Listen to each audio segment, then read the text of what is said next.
नमस्कार मंडळींनो, दीपलेशा किचनमध्ये तुमचं स्वागत आहे। आज आपण बनवणार आहोत कोकोनट आईस्क्रीम। हे तुम्ही घरी आपला जो नारळ अवेलेबल असतो त्याच्यापासून सुद्धा बनवू शकता। इथे मी शहाळं आणलं होतं आणि त्याचं जे खोबरं असतं त्याचं मी इथे आईस्क्रीम बनवणार आहे आणि ते असं कट करून मी घेतले आहे। एक मिल्क पावडरचं पॅकेट घेतलं आहे, अर्धी वाटी साखर आणि त्याच्यात 2 वेलच्या टाकून मिक्सरला बारीक वाटून घेतलं आहे। 2 चमचे इथे कॉर्नफ्लॉवर आपल्याला लागणार आहे। अर्धा लिटर दूध आपण हे तापवून घेतलं आहे, गरम करून थंड करून घेतलं आहे। आता त्यामधलं आपण 2 डाव कॉर्नफ्लॉवरमध्ये दूध टाकून त्याची स्लरी बनवून घेणार आहोत। तर आपण गॅस लावून परत दुधाला एक असं उकळी आणणार आहोत किंवा ते गरम करून घेणार आहोत। दुधाची जी साय असते आपण त्याच्यात ती मोडून घ्यायची आहे, त्यामुळे आईस्क्रीम आपलं क्रीमी अजून होण्यास मदत होते। आता जी कॉर्नफ्लॉवरची आपण स्लरी बनवली होती ती आपण थोडी थोडी करून त्याच्यात टाकायची आहे आणि ही स्लरी टाकताना कंटिन्यूअस आपल्याला ढवळत राहायचं आहे।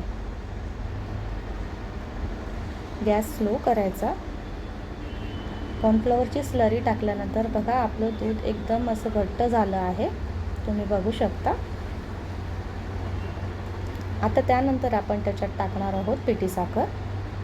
इथे तुम्ही आवडीनुसार तुमच्या घेऊ शकता, तुम्हाला जितकं गोड आवडतं तितकं तुम्ही घेऊ शकता। पिठी साखर व्यवस्थित अशी दुधात मिक्स करून घ्यायची आहे। इथे मी पिठी साखर वापरल्यामुळे ती एक पटकन अशी दुधामध्ये विरघळली आहे।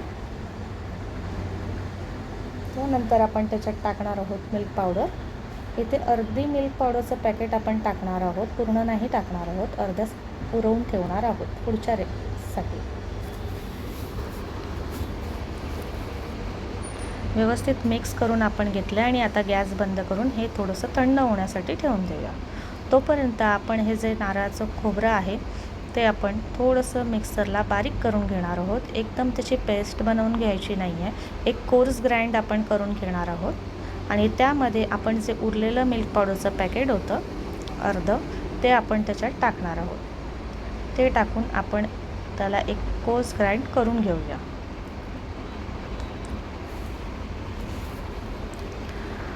आता हे थोडंसं दूध कोमट आहे तेव्हाच आपण जे वाटून घेतलेलं नारळ होता कोर्स ग्राइंड करून घेतलेलं ते आपण त्याच्यात टाकणार आहोत।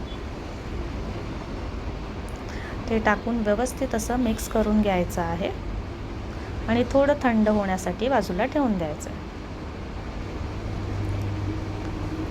आपलं मिश्रण आता थंड झालं आहे, त्यासाठी आपण आता आईस्क्रीमसाठी एक डबा घेतला आहे, हा एअरटाईट डबा घेतला आहे, त्याच्यात हे मिश्रण आपण काढून घ्यायचं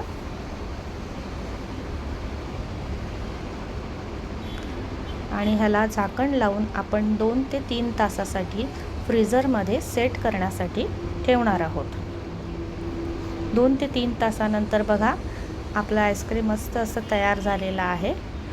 तुम्ही देखील हे घरी करून बघा आणि तुम्हाला ही रेसिपी आवडली असेल तर माझ्या चॅनलला लाईक, शेअर आणि सबस्क्राईब करायला विसरू नका आणि ही रेसिपी तुम्ही नक्की घरी करून बघा आणि कमेंटमध्ये सांगा मला कशी झाली आहे।